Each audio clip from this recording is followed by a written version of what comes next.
Ya lal watan, ya lal watan, ya lal watan. Hubbul watan minal iman, wala takun minal hirman. Inhadu ahlal watan. Bismillahirrahmanirrahim. Assalamualaikum warahmatullahi wabarakatuh. Hamdan wa syukran lillah. Salatan wa salaman ala rasulillah. Amma ba'du. Segenap Dewan Hakim yang insya Allah dimuliakan Allah Subhanahu wa ta'ala, beserta hadirin wal hadirat yang saya banggakan.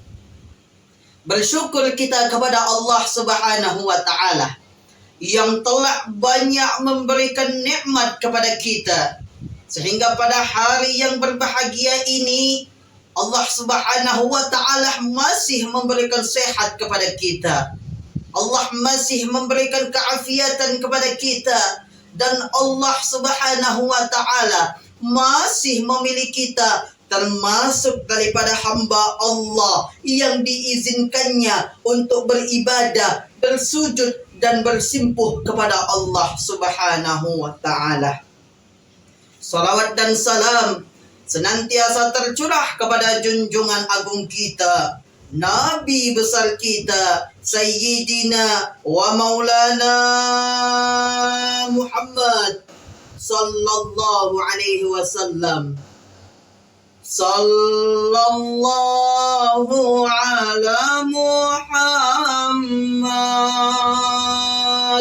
sallallahu alaihi wasallam. Sallallahu ala Muhammad. Ya Rabbi salli wa sallim.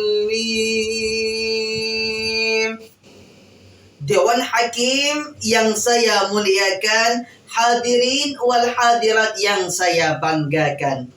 Pada kesempatan yang berbahagia ini, saya akan menyampaikan sebuah tausiah yang berjudul Nasionalisme dalam Perspektif Islam. Dewan Hakim yang saya muliakan, hadirin wal hadirat yang saya banggakan. Nasionalisme merupakan suatu rasa cinta kepada tanah air. Dan nasionalisme merupakan suatu rasa cinta yang wajib dimiliki oleh siapapun, oleh setiap warga negara kepada bangsa dan negerinya masing-masing.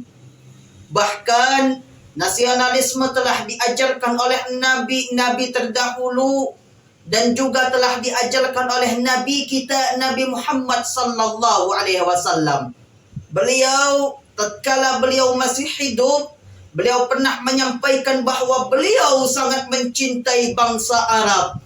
Dan ini adalah bentuk pengajaran beliau kepada umat-umatnya kelak, agar umatnya mampu mencintai bangsa dan negerinya masing-masing.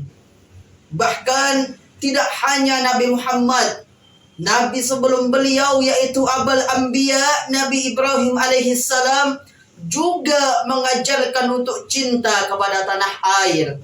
Sebagaimana beliau Nabi Ibrahim alaihissalam pernah berdoa kepada Allah Subhanahu wa ta'ala.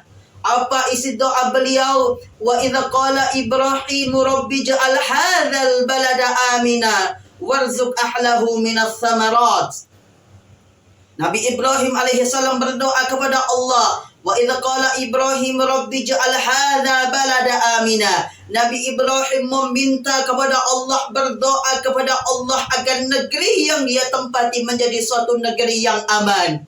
Warzuq ahlahu minas samarat. Dan Nabi Ibrahim meminta kepada Allah agar negerinya dan penduduknya dikaruniai buah-buahan dan anugerah-anugerah besar lainnya. Dewan Hakim yang insya Allah dimuliakan Allah, beserta hadirin wal hadirat yang saya banggakan. maka kita sebagai warga negara Indonesia, maka kita sebagai anak bangsa yang baik, kita harus mencintai negeri kita dengan penuh rasa kasih dan sayang, dengan penuh rasa ketulusan dan penuh rasa pengorbanan. Sebagaimana pernah dikatakan oleh salah satu ulama bahwa beliau menyampaikan hubbul watan minal iman, yang artinya cinta kepada tanah air adalah sebagian dari tanda keimanan kepada Allah Subhanahu wa Ta'ala. Artinya hadirin, ketika kita mencintai negeri kita ini, ketika kita mencintai negara Indonesia, ketika kita mencintai bangsa yang hebat ini, maka pada hakikatnya kita sedang membuktikan bahwa kita adalah seorang hamba yang beriman kepada Allah Subhanahu wa Ta'ala. Maka mulai saat ini, perbedaan jangan sampai melahirkan perpecahan. Akan tetapi dengan perbedaan, kita harus saling menghormati, saling menghargai, dan saling bertoleransi satu sama lain. Insya Allah, ketika kita kompak, ketika kita bersatu, dan ketika kita saling rangkul satu sama lain, Allah akan jadikan negeri ini negeri yang aman, baldatun thayyibatun wa rabbun ghafur, insya Allah.